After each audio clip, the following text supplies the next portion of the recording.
네, 안녕하세요. 우리가 이번 동영상에서는 11단원에서 마지막으로 남아있는 11.7 부분을 간략하게 살펴보도록 하겠습니다. 요번 11단원이 약간 미국의 입장에서 지금 교과서가 서술이 되어 있잖아요. 그래서 여기 나와 있는 11.7 부분도 이제 미국에 있는 은행들이 다른 국가에 진출을 하게 되면서 이렇게 어떤 뱅킹의 미국 금융기관의 어떤 국제화가 굉장히 증가하게 되었다라는 모습입니다. 그래서 이렇게 인터내셔널 뱅킹이 급속하게 성장을 하게 되었는데 그 배경에는 아무래도 미국에 있는 회사들이 다른 나라에 진출을 한다거나 다른 나라에 지사를 세운다던가 할 때 아무래도 그 전까지 미국의 안에 있는 은행들이랑 어, 거래를 계속 해왔으니까 그 현지에 나가서 새로 현지에 있는 은행들이랑 물론 필요하면 해야 되겠지만 이제 그 미국에 있는 은행이 지점을 거기에 내면서 이제 내가 계속 했던 은행이니까 아무래도 그 그렇게 거래를 하게 되는 모습이 더 편하겠죠. 그래서 이렇게 기업을 따라서 은행도 점점 더 국제화, 그러니까 진출을 하게 되었다라는 모습이 되겠습니다. 그리고 한편으로는 이렇게 어떤 국제 투자은행, 그러니까 뭐 지금의 어떤 뭐 증권이나 주식이나 채권 발행 업무, 뭐 해외 기업 인수 합병, 뭐 이런 거를 하는 거 도와주는 것이 굉장히 수익성이 높기 때문에 이렇게 어떤 금융기관의 국제화가 더 가속화가 되었다라고 합니다. 그리고 또 다른 하나의 모습은 바로 뒤에서 살펴볼 유로달러 시장이 발달하게 되면서 이와 같은 인터내셔널 뱅킹이 성장하게 되었다라고 합니다. 여기 첫 번째로 살펴보는 모습은 유로달러 시장이 굉장히 성장하게 되었다라고 합니다. 우선 여기서 말을 하는 유로달러라는 게 뭐였나요? 우리가 이전에 이 유로달러, 유로커런시라는 것에 대해서 이미 살펴보았었죠. 그래서 뭐였죠? 달러는 달러인데 미국 밖에서 거래가 되고 있는 달러를 유로달러라고 합니다. 그래서 사실 여기 앞에 있는 유로라는 게 지금의 유럽과는 이제는 관계가 없다라고 생각을 하시면 되겠습니다. 근데 이런 유로 달러가 시작이 되게 된 것은 아이러니하게도 공산주의 그 민주주의 그 냉전 시대 때에 구소련이 어 달러를 보유를 하고 있었던 것에서 이제 거기서 유로 달러가 시작이 되었다라고 합니다. 그래서 지금은 이 유로 달러 시장이 전 세계 경제에서 굉장히 차지하는 비중이 많아졌고요. 왜 많은 회사들이 미국 밖에 달러를 보유를 하고 있을까? 그러한 이유는 첫 번째로 아무래도 미국 달러화가 국제 무역에서 결제나 아니면 뭐 송금이나 뭐 대가를 치르거나 하는데 가장 많이 사용되는 기축통화이기 때문입니다. 그리고 이 오프쇼어, 그러니까 국가 밖에서 뭔가 달러나 뭐 그런 예금을 갖고 있게 되면 어떤 미국 정부의 통제를 조금 덜 받게 되는 측면이 이와 같은 유로 달러 시장을 발달시키게 된 두 번째 이유가 될 수가 있겠고요. 또 이렇게 해외로부터 뭐 달러를 가지고 만약에 긴급하게 본국에 어떤 달러가 부족하다라고 하면 그렇게 이 본국에 달러를 보내줄 수 있는 소스도 되기 때문에 이와 같은 유로 달러 시장이 발달하게 되었다라는 것입니다.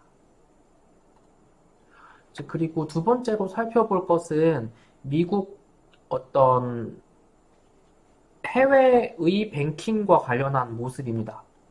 여기 첫 번째 점에서 미국에 있는 은행들은 사실은 전 세계의 지점을 다 갖고 있다라고 이야기를 하고 있습니다. 그리고 여기서 이렇게 하나, 둘, 세 가지에 대해서 이야기를 하고 있는데요.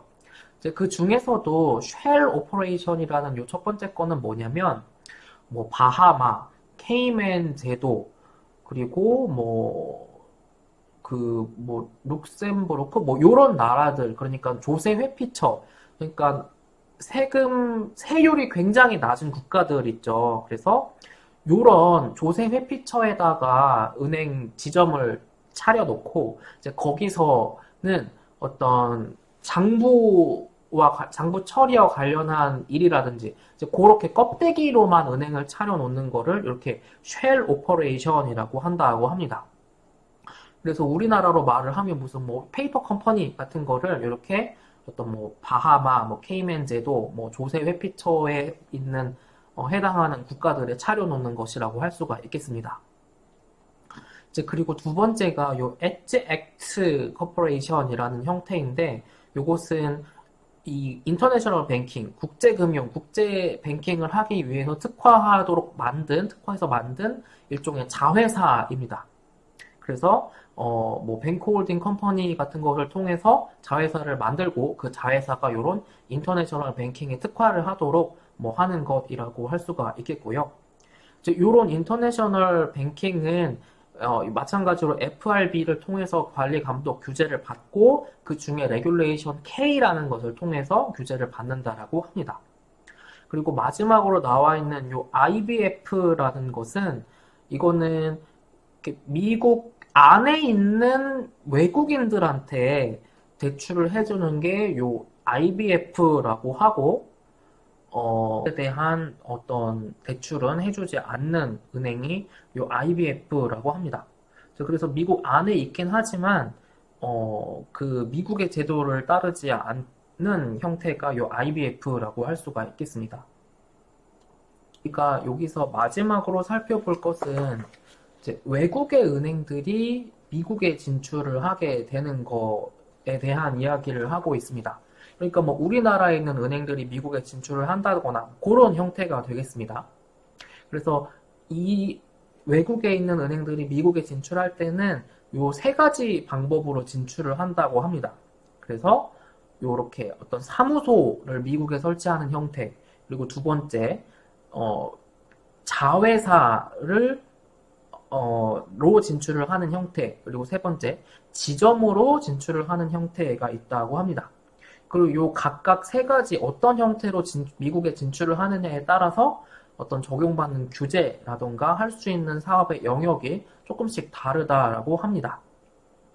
여기 지금 이 두 번째 subsidiary의 경우에는 foreign bank, 그러니까 미국 입장에서 봤을 때 foreign bank니까 뭐 우리나라의 뭐 국민은행이나 하나은행이 미국에다가 자회사를 설치를 하는 형태고, 이제 그렇게 진출을 한 이후에는 이제 어떤 진출한 자회사에 대해서는 미국의 규제를 받는다라고 할 수가 있겠습니다. 그리고 이제 우리나라의 마찬가지로 국민은행이나 하나은행이 이제 미국의 어떤 도시에 지점을 설치를 하는 경우가 요 세 번째 형태의 어떤 허가받은 곳에만 지점을 설치를 할 수가 있고, 약간 제공할 수 있는 서비스에도 약간 한계가 있다고 합니다. 저희는 에이전시 오피스, 어떤 일종의 사무소 같은 형태로 미국에 진출을 하게 되는 경우고, 뭐 따로 제한을 받는다던가 그렇지는 않다라고 합니다. 그리고 1978년 요 인터내셔널 뱅킹 액트라는 것을 통해서 외국에서 미국으로 이제 진출을 하는 은행 영업을 하는 이 도메스틱 뱅크들이 받는 제한을 받지 않았다라고 합니다. 그러니까 일종의 뭐 차별을 한 셈인데, 어떤 차별을 없애기 위해 나온 것이 요 1978년의 인터내셔널 뱅킹 액트라고 합니다. 그러니까 요 법 이전에는 프린 뱅크와 미국 안에서 미국에 있는 은행들이 차별적으로 대우를 받았다면, 이 1978년의 법을 통해서는 똑같은 대우를 받게 된 것입니다. 그래서 우리가 이렇게 11.7 부분에서 마지막으로 인터내셔널 뱅킹에 대한 여러 가지 모습을 살펴보았고, 마지막 테이블 3번에서 전 세계에서 규모가 큰 10개의 은행 2017년 기준으로 나와 있는데, 안타깝게도 우리나라 은행의 이름은 찾아볼 수가 없는 모습입니다. 그래서 여기 지금 뭐 중국에 있는 은행들이 1위부터 4위까지를 2017년 기준으로 차지를 하고 있는 모습을 살펴볼 수가 있겠고, 어, 아시아에 있는 일본의 경우에는 이제 미쓰비시 UFJ라는 어떤 금융 그룹이 또 아시아 계열 중에서는 이제 10위 안에 드는 모습입니다. 네, 그러면 우리가 이번 동영상에서는 여기까지 공부를 해서 11단원을 마치도록 하겠습니다.